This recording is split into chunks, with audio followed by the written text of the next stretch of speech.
Hello everyone, this side Manish. Today we will start our next topic of serial port operation in 8051. Last time हमने किया था basics of serial communication की serial communication कैसे की जाती है, ठीक है। और ये कंट्रोलर से हम किसी भी पेरिफेरल डिवाइस में डाटा ट्रांसफर के लिए सीरियल कम्युनिकेशन का यूज़ करते हैं, राइट। तो आगे कंटिन्यू करते हैं। नेक्स्ट हमारा जो टॉपिक है इसमें दैट इज RS-232 स्टैंडर्ड्स। अब नॉर्मली सीरियल कम्युनिकेशन के लिए हमें हार्डवेयर में दोनों तरफ एक कनेक्टर चाहिए, राइट। दोनों तरफ एक स्टैंडर्ड चाहिए जो कि प्रोटोकॉल होता है कि सीरियल कम्युनिकेशन को अप्लाई करने के लिए, राइट। तो वो जो स्टैंडर्ड है that is known as RS-232 standard that is commonly used for serial communication, right.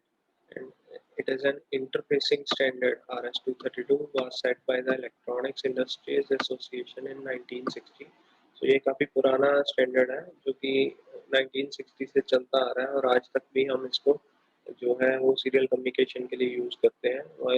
In the practical labs we will see कि कैसे हम इस RS-232 स्टैंडर्ड्स के द्वारा माइक्रो कंट्रोलर से या पीसी से अपने डेस्कटॉप से माइक्रो कंट्रोलर तक कैसे आईसी को प्रोग्राम करते हैं, right. So in RS-232, A1 is represented by -3 to -25 volt, while a 0 bit is represented by +3 to +25 volt, which is making -3 to +3 undefined. Okay. The standard was set long before the advent of TTL logic family, and its input and output voltage level are not TTL compatible. ठीक है, ये TTL compatible क्या है? एक logic family है जिसमें +5 volt basic जो है वो हम हर आईसी को अप्लाई करते हैं, ठीक है जी। बट ये जो standard RS-232 that is not TTL compatible. तो हमारे जो माइक्रो कंट्रोलर है या हमारे जो बाकी आईसी हैं इंटरफेसिंग आईसी या जो भी हमारा पीसी में जो माइक्रो प्रोसेसर लगे हुए हैं that all are today in today's world are TTL compatible, ठीक है। So the microcontroller system must use voltage converter such as MAX232 to convert the TTL logic levels to the RS-232 voltage level and vice versa. अब जो TTL compatible है उनकी voltage level अलग होती है और हमने पढ़ा है RS-232 स्टैंडर्ड की अलग होती है। तो दोनों के बीच में जो इंटरफेसिंग होगी वो पहले एक वोल्टेज पे सेट होके देन उसमें जो है एक दूसरे के साथ कम्युनिकेशन करवा सकते हैं, राइट। तो उसके लिए हमें जो MAX232 आईसी की जरूरत पड़ेगी जो कि इंटरफेसिंग आईसी है सीरियल कम्युनिकेशन के लिए between the controller and to the other side device, right. जो कि TTL लॉजिक को RS-232 वोल्टेज लेवल के साथ मैच करवाता है। These IC chips are commonly referred to as line driver और इसको हम लाइन ड्राइवर भी बोलते हैं, राइट। तो इसके जो हम दो कनेक्टर्स यूज करेंगे RS-232 के लिए, it supports both DB25 and DB9 pin connector. जो DB9 है that is common nowadays, serial port भी बोलते हैं इसको हम, राइट। सीरियल कनेक्टर भी बोलते हैं और ये ऐसा होता है हमारे पास, this is the DB9 connect pin connector. इसमें 9 पिन होती हैं, 5 अपर वाली side and 4 on the down side, और ये इसकी डिस्क्रिप्शन होती है, पिन डिस्क्रिप्शन, ठीक है। इसके बारे में हम इतना नहीं पढ़ेंगे, बेसिक बेसिक है हमारे जो सिलेबस में। सो फर्स्ट पिन का काम होता है data carrier detect, next is receive data, next one is TXT data, transmitting data, data terminal ready, signal ground, data set ready, request to send, clear to send, ring indicator। I think आपको ये मैंने micro processor subject में भी ये topic cover हुआ है, ठीक है जी। तो you all are well aware of that. आगे चलते हैं हैंड शेकिंग इन RS-232। अब RS-232 में हैंड शेक मोड कब आता है? वेन एवर ये दो चीज़ें हमें चाहिए होती है उसके लिए। Current terminology classifies data communication equipment as DTE। One equipment we need is DTE that is data terminal equipment, जो कि दोनों तरफ जो होते हैं कंप्यूटर्स, एक तरफ माइक्रो कंट्रोलर एक तरफ कंप्यूटर, ये जो दोनों एंड पे इक्विपमेंट्स होते हैं that is known as DTE, that refers to terminal and computer that send and receive data, right। तो हैंडशेकिंग मोड के लिए ये जरूरी है। सेकंड थिंग है TCE। TCE stands for data communication equipment, जो कि इन दोनों के बीच का TT के बीच का जो मीडियम होगा, फॉर एग्जांपल मॉडम, जो कि इन दोनों की इंटरफेसिंग करवाएगा सीरियली, तो that is known as TCE। So ये दोनों अगर डिवाइस इक्विपमेंट होंगे तो then handshaking mode is possible with respect to RS-232 standard, right? The simplest connection between a PC and controller requires a minimum of 3 pins. 3 pins हमें जरूरी चाहिए होती हैं. One is TXT, other one is RXT and the third one is ground. तो ये अगर तीनों pin हमारी काम करें तो हम जो है पीसी से माइक्रो कंट्रोलर तक की ट्रांसमिशन करवा सकते हैं RS-232 स्टैंडर्ड के अकॉर्डिंगली, राइट? तो आगे चलते हैं. TXT and RXT in 8051. 8051 has two pins that are used specifically for transferring and receiving data serially. अब ये दो पिन्स होती हैं इसमें जो 8051 की हार्डवेयर अगर हम देखें तो उसमें दो पिन्स होती हैं TXT and RXT, ठीक है? और ये पोर्ट 3 के डुअल फंक्शन में होती हैं. These two pins are called TXT and RXT and are part of port 3 group, which is port 3.0 and 3.1 pin, right? These pins are TTL compatible, therefore they require a line driver to make them RS-232 compatible, right? अब ये जो serial communication है वो RS-232 के mode के द्वारा होगी, but जो हमारी ये जो पिन्स हैं दोनों TXT and RXT ये TTL compatible है. तो इन दोनों को पहले आपस में इंटरफेसिंग करवाने के लिए लाइन ड्राइवर चाहिए हमें, जो कि होता है MAX232, right? We need a line driver which is a voltage converter to convert the RS-232 signal to the TTL voltage level that will be acceptable to 8051 TXT and RXT pin. So ये diagram है, ये आपने बनाना है micro controller की TXT pin and RXT pin, ठीक है जी. ये हम पहले देते हैं MAX232 IC को, जो कि आगे जाके हमें DBN9 पिन से कनेक्ट करता है, और कोई भी इसके बाद ये जो कनेक्टर होता है that is connected with the PC, ठीक है? और पीसी से कोई भी जो डाटा है वो हम ट्रांसफर कर सकते हैं directly towards the micro controller, right? So this is the basic diagram of serial communication. Next हमारी पीसी बॉड रेट. अब पीसी की जो बॉड रेट होती है, हमने लास्ट वीडियो लेक्चर में जो बॉड रेट के बारे में पढ़ा हुआ है, that is change in a signal level, change in a signal in 1 second, that is called a baud rate, right? इसको हम bps भी बोलते हैं, bits per second.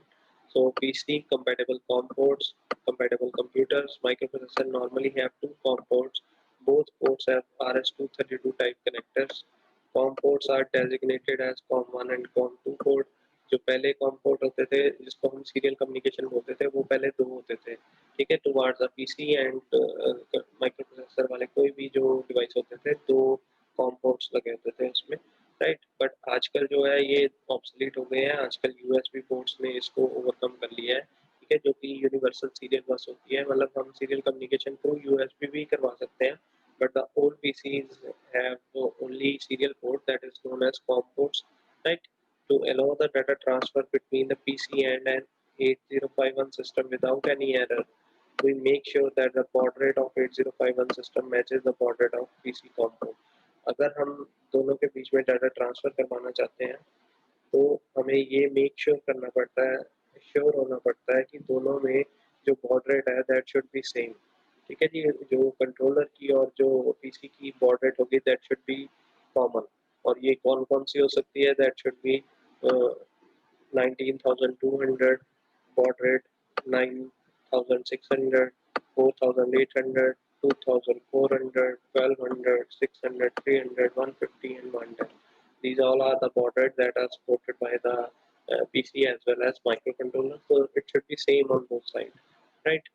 So next, setting baud rate in the 8051. अब 8051 में baud rate को set कैसे करना है? तो ये this is basically a programmable thing, ठीक है? Baud rate in the 8051 is programmable. Relationship between the crystal frequency and the baud rate in the 8051. अब जो baud rate set होती है that is related with the crystal frequency. जो हमारे पास frequency crystal frequency होती है that is 11.0592 megahertz in the microcontroller, ठीक है?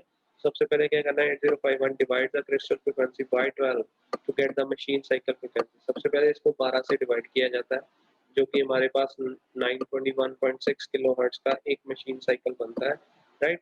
थ्रू दिस अब उसको सीरियल कम्युनिकेशन या बॉड रेट में कैसे कन्वर्ट किया जाता है? दिस मशीन साइकिल 921.6 किलोहर्ट्ज, ठीक है जी, ये हम UART को देते हैं. UART क्या है? हमारा एक आईसी है जो कि कंट्रोल करता है सारी सीरियल कम्युनिकेशन को. तो ये क्या करता है? इस फ्रिक्वेंसी को 32 से और डिवाइड कर देता है. It divides the machine cycle frequency by 32 once more before it is used by timer 1 to set the baud rate. Right? तो ये क्या करेगा, हमारे पास 28,800 हर्ट्ज का जो है सिग्नल प्रोवाइड करेगा आफ्टर गेटिंग डिवीजन फ्रॉम 32. ठीक है, by 32. So it is given to the timer 1 जो कि बॉड रेट को सेट करता है. मतलब timer 1 is used to set the baud rate. Right, ये अपने याद रखना है. तो हमारे पास पहले 12 से डिवाइड करेंगे मशीन साइकिल फ्रीक्वेंसी लाने के लिए, देन 32 से डिवाइड करेगा UART to get the actual baud rate. Right, अब ये एक एग्जांपल दी है कैसे हम बॉड रेट को सेट कर सकते हैं with the help off timer 1. Timer 1 must be programmed in mode 2. इसके लिए हमें टाइमर 1 को मोड 2 में सिलेक्ट करना पड़ता है to set the baud rate, that is 8 bit auto reload mode.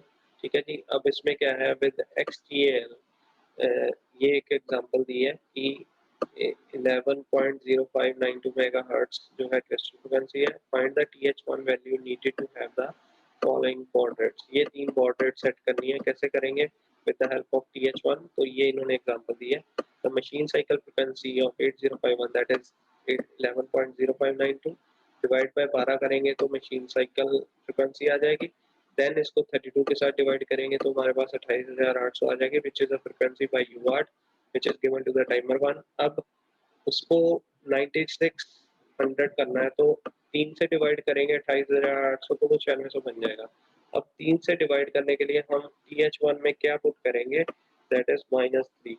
ठीक है, -3 मतलब FD, जो मतलब 00 से -3 जाएंगे हम तो हमारे पास x की वैल्यू FD आ जाएगी, that is loaded into the TH1. उससे क्या हो जाएगा, baud rate will be selected as 9600. अगर हम 2400 करना चाहते हैं तो 28,800 को 12 से डिवाइड करेंगे और 12 से डिवाइड करेंगे, दैट मीन्स वो -12 है. -12 अगर 00 से -12 करें तो x value will be F4.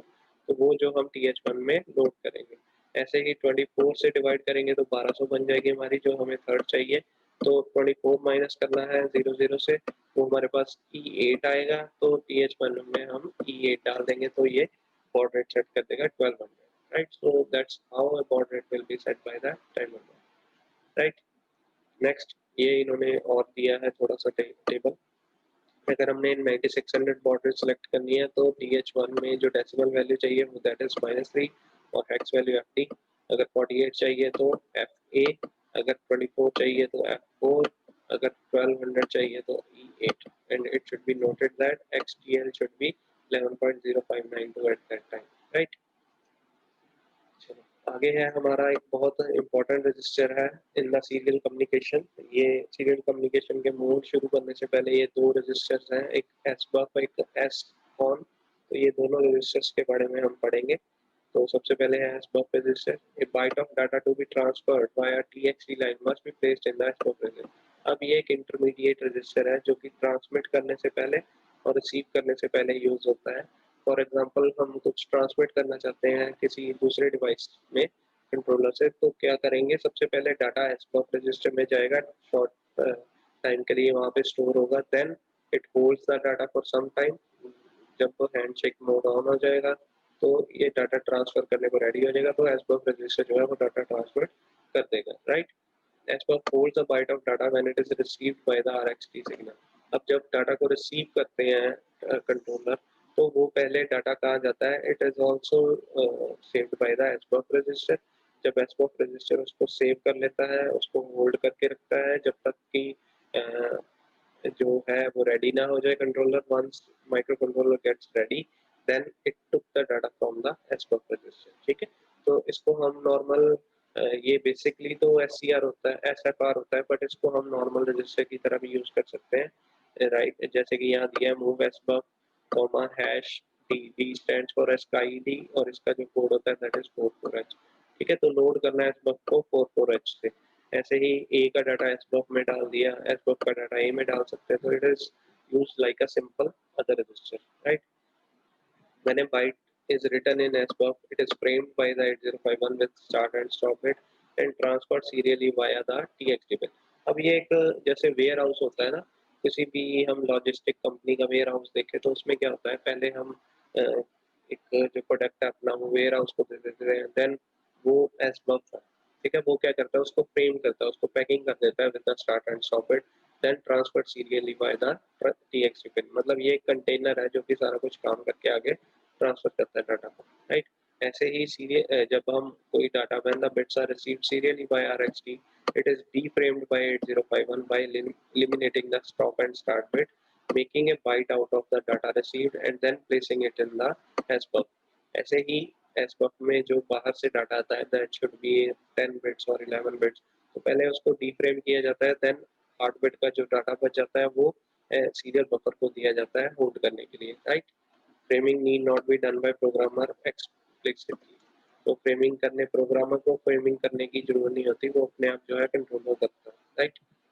The special function register as per is physically two register. ये अब बेसिकली क्या होता है, ये अलग अलग दो रजिस्टर्स होते हैं, one is use for TXT and other is used for RxD simultaneously, right? One is write only and is used to hold data to be transmitted out. Another one is read only and holds the received data from external source, right? Both mutually exclusive register have the same address, और दोनों का जो address होता है that is same, that is 99H and it is not bit addressable, right. ये इसका हर bit की अपनी कोई वो नहीं होती, ये 8 बिट्स इकट्ठे यूज होते हैं for TXT as well as RXT, right. तो नेक्स्ट जो रजिस्टर हमें जो इम्पोर्टेंट है दैट इज एसपोन रजिस्टर, ये भी आप नोट कर लीजिए। It is an 8 bit register used to program the start bits, stop bit and data bits of data framing among other things. अब ये जो रजिस्टर है एसपोन का मतलब होता है सीरियल कंट्रोल। तो ये जो रजिस्टर है वो सीरियल ट्रांसमिशन को, सीरियल कम्युनिकेशन को कंट्रोल करता है via start bit, via stop bit and data bits जो हम फ्रेमिंग करेंगे, डी फ्रेमिंग करेंगे, राइट। डाटा फ्रेमिंग ये सारा कुछ कंट्रोल करेगा उसको। इसमें जो बिट्स हैं that all are bit addressable, और ये 8 बिट्स का अपना यूनिक काम है सबका। इसमें से जो हम पढ़ते हैं SM0 that is serial mode specifier, SM1 that is again serial mode specifier 1, SM2 that is used by multi processor communication, REN होता है हमारा रिसेप्शन को इनेबल करने के लिए, TV8 pin and RB8 pin जो होते हैं वो ओवरफ्लो जब 9th बिट को ट्रांसमिट या रिसीव करना हो तब यूज होते हैं। TI stands for transmit interrupt and RI stands for receive interrupt flag, ठीक है। तो ये दोनों फ्लैग हैं, इसके बारे में पढ़ते हैं। जो पहली दो पिन है SM0 एंड SM1, ये मोड सेलेक्ट करने के लिए होती है। जैसे हमने टाइमर के मोड्स पढ़े हुए हैं, मोड 0, मोड 1, मोड 2, मोड 3, ऐसे ही सीरियल मोड भी होते हैं कि कैसे हम सीरियल कम्युनिकेशन करवाना चाहते हैं। तो that are also 4 modes, one is mode 0, mode 1, mode 2, mode 3। और उन मोड्स को जो हम सिलेक्शन करते हैं कि किस मोड को हम यूज करना चाहते हैं, तो वो जो सिलेक्शन है that is done by this SM0 and SM1 pin, right. ऐसे ही SM2 जो पिन है that is used for multi processor communication. Normally जो मोड 0 है that is basically a uniprocessor communication that enables a, but जो SM2 pin है वो तब use होती है जब हम मोड 2 या मोड 3 में सीरियल कम्युनिकेशन करवाना चाहते हैं। That time we can use multi processor communication also. और सीरियल मोड पिन जो है उस टाइम पे बंद कर दी जाती है जब हम serial mode multi processor communication करवाना चाहते हैं, otherwise it is clear, right. ये 0 रहती है अदरवाइज। REN पिन क्या होता है, इट इज सेट और cleared by software to enable और डिसेबल रिसेप्शन। अब इस पिन को जब सेट किया जाता है तभी जो है वो माइक्रो कंट्रोलर रिसेप्शन मोड को इनेबल करेगा, otherwise it will not receive any kind of data, right. तो अगर ये पिन 1 है तो ही जो है वो इनेबल होगी receive reception, right. Next is TB8 that is not used in mode 1 since all the registers are 8 bit wide. This bit solves the problem of transmitting the 9th bit in mode 2 and mode। अब mode 2 और mode 3 में जो है वो 9th bit को हम transmit कई बार करना पड़ जाता है, और हमारे पास तो 8 बिट का रजिस्टर होता है इन माइक्रो कंट्रोलर 8051। सो ये पिन तब उसको जो है 9th बिट जो इसमें सेव किया जाता है और ये एज इट इज ट्रांसमीटर को एस बफ को 9 बिट कोड देके उसको आगे ट्रांसमिट करवा सकते हैं, राइट। नेक्स्ट RB8, ये भी जब 9 बिट को रिसीव करना हो तो ये पिन को हाई कर दिया जाता है और ये क्या करता है, it solve the problem of receiving 9th bit in mode 2 and mode 3। आगे हमारा TI pin that is a transmit interrupt flag that is set by hardware at the begin of the stop bit mode 1 and is cleared by the software। ये आगे भी पढ़ेंगे हम। ऐसे ही आ रही है, that is receive interrupt flag that is also set by hardware at the begin of stop bit mode 1 and cleared by software. ये आगे पढ़ेंगे हम दोनों। आगे चलते हैं, ये चार मोड्स कौन कौन से होते हैं। 00 होगा SM0 एंड SM1, तो मोड 0 सेलेक्ट होगा which is the 8 bit shift register. 01 होगा अगर SM0 एंड SM1 का कॉम्बिनेशन, तो मोड 1 सेलेक्ट हो जाएगा, that is 8 bit UART with variable baud rate. ठीक है, नेक्स्ट 10 पे मोड 2 सेलेक्ट होगा, that is 9 bit UART with constant baud rate. And last one is 1 देंगे तो मोड 3 सेलेक्ट होगा, that is also a 9 bit UART with variable baud rate. Right, so ये basically क्या होता है, ये हमें बताते हैं कि कौन से मोड में हम काम करना चाहते हैं और कितने बिट का वो UART काम करेगा उस टाइम पे। राइट, तो आगे मोड्स के बारे में पढ़ते हैं। सबसे पहले है हमारा mode 0। This is very important topic कि मोड्स कौन कौन से होते हैं और क्या काम करते हैं, तो आप अपनी कॉपी पे साथ साथ में नोट करिए और डायग्राम बना लीजिए। इन this mode the serial port works like a shift register and the data transmission works synchronously with the clock frequency of normally जो हम oscillation crystal frequency होती है डिवाइड बाय 12। ठीक है, तो बेसिकली क्या करते हैं इसमें, जो सीरियल पोर्ट है that works like a shift register, ये आपने याद रखना है। ठीक है, एक ही रजिस्टर में से डाटा जो है वो शिफ्ट होता रहेगा। राइट, और जो ट्रांसमिशन है that is work with the same constant frequency, that is जो भी ऑसिलेशन होगी डिवाइड बाय 12।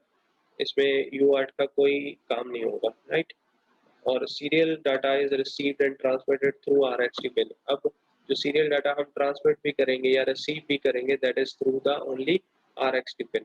ठीक है, 8 bit transmitted and received at a time pin TXT output the shift clock pulses of frequency which is connected to external circuitry for synchronization। अब इसमें जो TXT pin है that is used for synchronization purpose।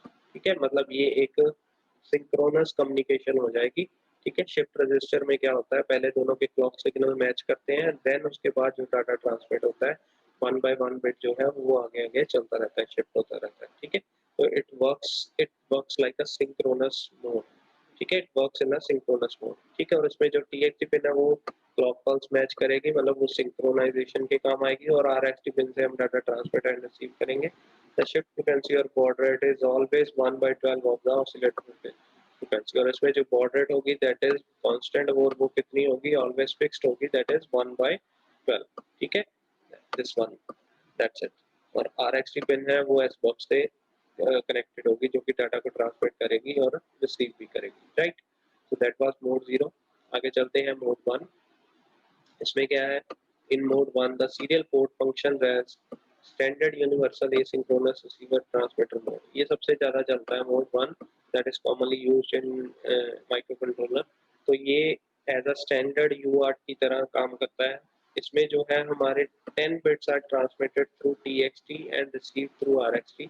हमें जो 10 bit का data है वो TXT के द्वारा ट्रांसमिट किया जाता है एंड RxD के द्वारा रिसीव किया जाता है इन दिस मोड। ठीक है जी, द 10 बिट्स कंसिस्ट ऑफ, इसमें जो 10 बिट्स होंगे वो क्या क्या होंगे, कौन कौन से होंगे, 1 स्टार्ट बिट होगा, दैट इज ऑलवेज ये 0। 8 डाटा बिट्स होंगे, ठीक है जी, एंड 1 स्टॉप बिट होगा which is always 1। So total 10 bits जो है वो ट्रांसमिट होंगे और वो ही रिसीव होंगे। Once received the stop bit goes to RB8। अब जब 8 बिट रिसीव हो जाएंगे तो जो 8 जो स्टॉप बिट है that is considered as the next bit of 8 bit, वो RB8 के पास चला जाएगा which is always 1 in the special function register SCON. ठीक है, their baud rate is variable, और इसकी baud rate जो होगी वो वेरिएबल होगी इस मोड की। we can vary the baud rate by software।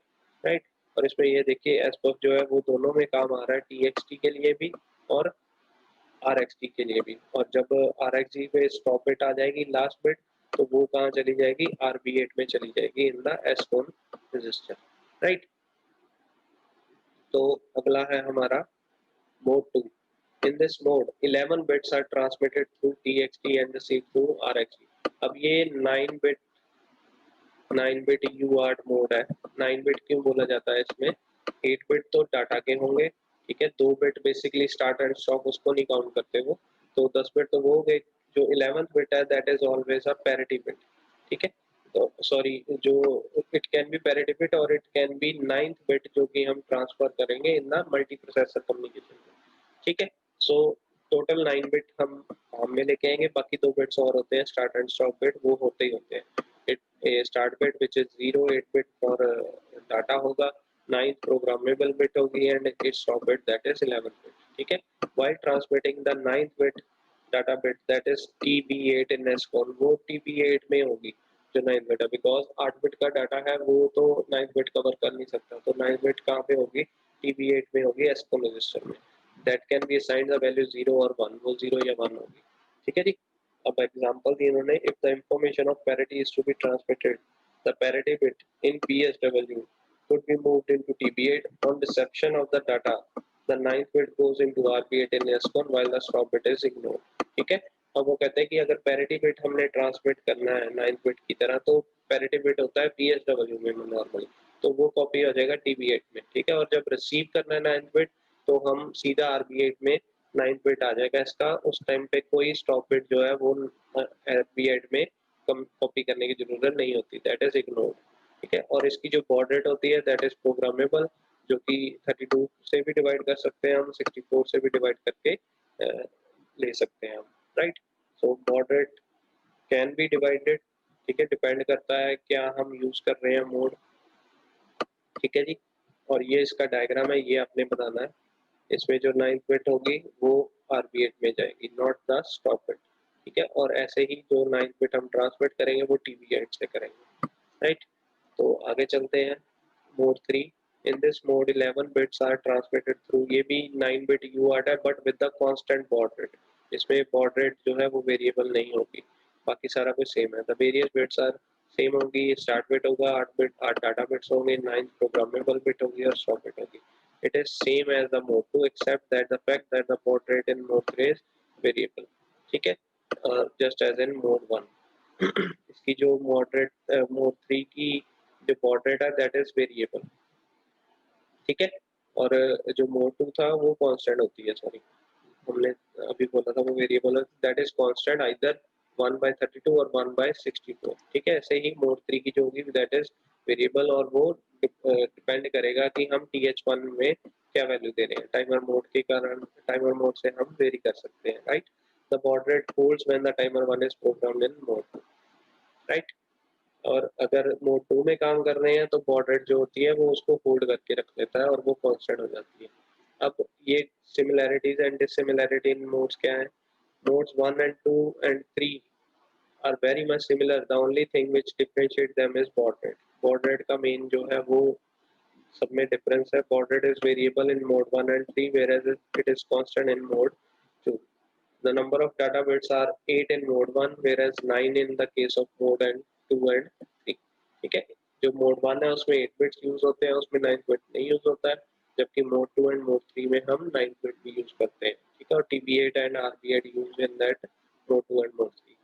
In all the 4 modes, the transmission is initiated by any instruction that uses SBUF as a destination register। ठीक है जी। Reception is initiated in mode 0 by condition Ri is equal to 0 and Ren is equal to 1।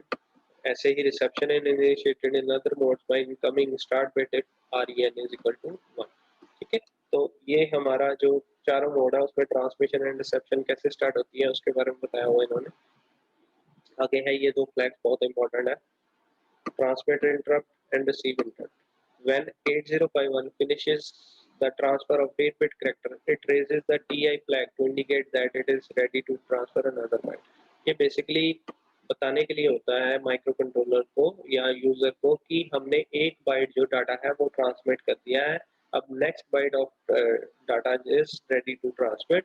तो ये flag जो है वो high हो जाता है whenever one 8-bit character is sent via TXT pin। ठीक है।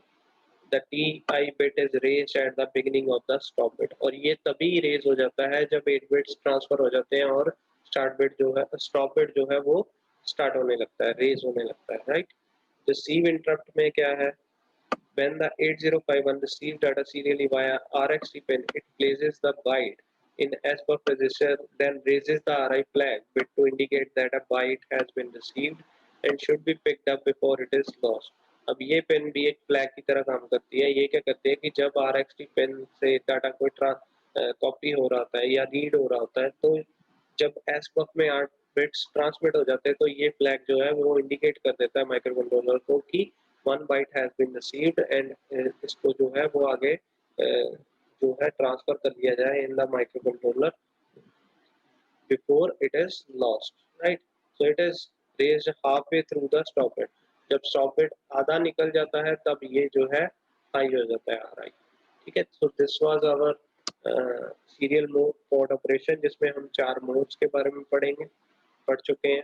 तो चारों मोड्स अलग अलग तरह से काम करेंगे और उसमें कुछ सिमिलैरिटीज एंड डिससिमिलैरिटीज है, और इसके पीछे 2 रजिस्टर्स का हाथ है जो कि सीरियल पोर्ट कम्युनिकेशन को सक्सेसफुल बनाते हैं, that is spock register as well as spawn register. तो वो भी हम पढ़ चुके हैं। ठीक है, तो वो अलग से भी क्वेश्चन आ सकते हैं आपको।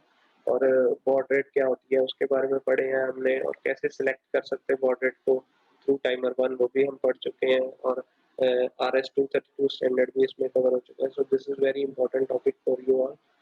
I hope you all get it. अगर कोई दिक्कत होगी तो हम ऑनलाइन सेशन में उसको कवर कर लेंगे, राइट। So thank you.